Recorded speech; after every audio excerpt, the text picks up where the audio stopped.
Let's wrap up totally, Keith, with Tottenham Hotspur, because they value the club at £3.75 billion, looking to sell a 10% stake. Do you think that is a realistic valuation? What do you make of that announcement?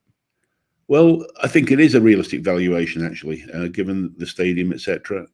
Daniel has been known over the years as one of the great negotiators and always pushing for the highest valuations, whether it be sponsorships or player sales, etc. He's a very good operator, a good businessman. But I do think 3.75 is not too far away, given the stadium, etc. I think for Spurs, I can see how that can happen. I mean, I also read today Newcastle are now being rated as $1 billion. They got bought from Mike Ashley only 300 million. Just seems like yesterday, and already they're being valued at $1 billion. So yes, given the sort of multiples that clubs are changing hands for, that's in the right sort of area. I think that's about 6.2 in terms of a multiple for Spurs from memory. So it's interesting to watch, but look, I think what they're really after is minority investor.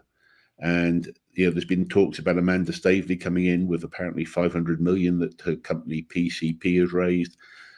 So that would give a 10-15% stake in Spurs. That's, I think, the sort of investor they want to come in with.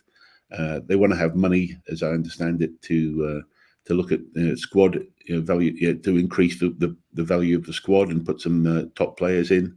They've always been perhaps a little bit too canny on player wages in the past. I think Spurs are now going to have to really push and make sure they're in that top four. And that's what the big gamble is always going to be. That's the beauty of the Premier League, is that those clubs at that top level have to keep investing. And you can't always do it on a budget like Daniel's managed to do so far. He's got, at some stage, he's got to put his hand in his pocket and really give Ange that backing that he needs. But yes, certainly, look, Spurs, 3.7 billion, money coming in. I think a minority investor to give them another 3, 4, 500 of cash.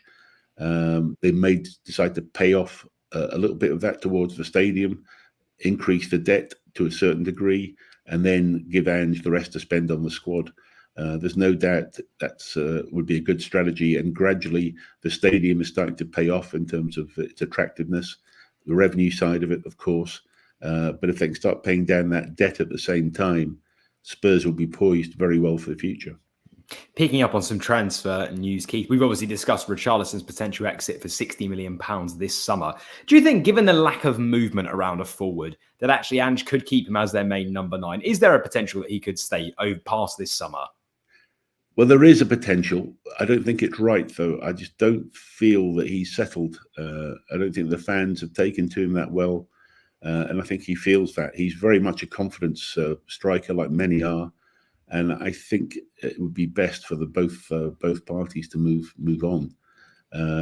Of course, he's a professional player, and I have a great opinion of Richarlison, and I think he can do a great job. But I think, for all those reasons, I think it may be time for its path run its course. Spurs can cash in if the Saudi money and Saudi offer is there, as it's claimed to be.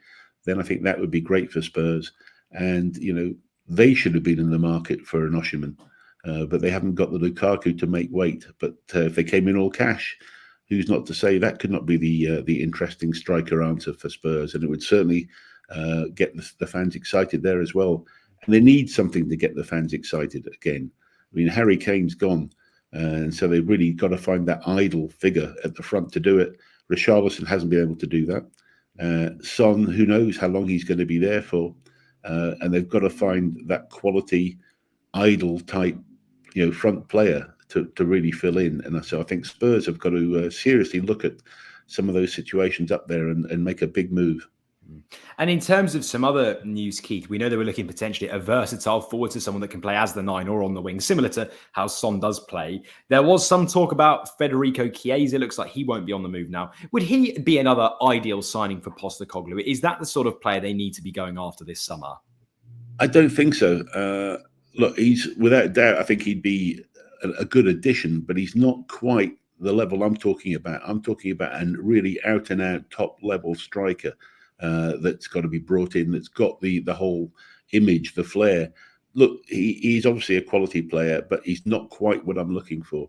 And I think Spurs need to go above and beyond and really make a marquee signing. And if they do bring a minority investor, that's the area I think they should be focusing on for the future. Picking up on that timeline then, Keith, if they are to get a minority investment, whenever that's going to be, could that have some impact on the summer transfer window? Or actually, is it looking unlikely they could get a deal done in that time to therefore impact the window that's going on? No, look, Spurs have been in the market for investors for a long time. So with their banker Rothschilds, they've been looking around, and people have been speaking to groups of investors for a long, long time about Spurs. The valuation kept changing and it kept increasing, surprise, surprise. So it wouldn't surprise me if those negotiations have at least borne fruit for one or two groups to take a minority stake. And so I think there could have been a long time happening already. So it could be done very quickly. And I would think that this window is a reason why they want to get it done sooner rather than later. And for it to see it surface in the press tends to point to me that something is really happening and something is very close to being done. And for the Spurs fans, I hope that happens for them. And to sort of wrap up totally on that piece of transfer news, we know obviously they signed Archie Gray, fantastic signing this window. Is it fair that Spurs fans are concerned that if that is their main signing, they won't be able to push for a top 4, top 6 finish for next season? With their current squad, Keith, where are they at? And with a number 9, where could they get to? Well, I'm saying that number 9 to me is the difference between them pushing into the top 4 or with the present squad. I think they're going to be still lucky to qualify in the European places. There's a lot of clubs making some big moves at the moment, and Spurs to remain, in that group of, if you say the top 6 that will, chasing for the top 4, which is where they should be. I think they're going to have to make that big signing, and I think there's going to have to be more investment. Archie Gray's a wonderful signing. I didn't think he'd leave Leeds this season, but they've got him. Great talent, but that's not the answer. He's one for the future in many ways, even though he can play in the first team now. He's not the answer, certainly. And there needs to be somebody like an Osimhen, is the level I'm talking about, to come in and do that. Now, I wouldn't be surprised if Spurs are looking at that situation, and that's one I would keep my eyes on, that they may be right in there with Napoli bidding right now. You've just watched a segment from Football Insider's brand new podcast, The Inside Track, with me, Lewis Pearce, alongside the guests on the show. Thanks very much for tuning in. Please do give the video a like, comment your thoughts on the topic, and feel free to share on your social media pages. If you want to listen to the full podcast episode, click the link in the description below. Keep your eyes peeled for plenty more content and exclusives here on The Inside Track.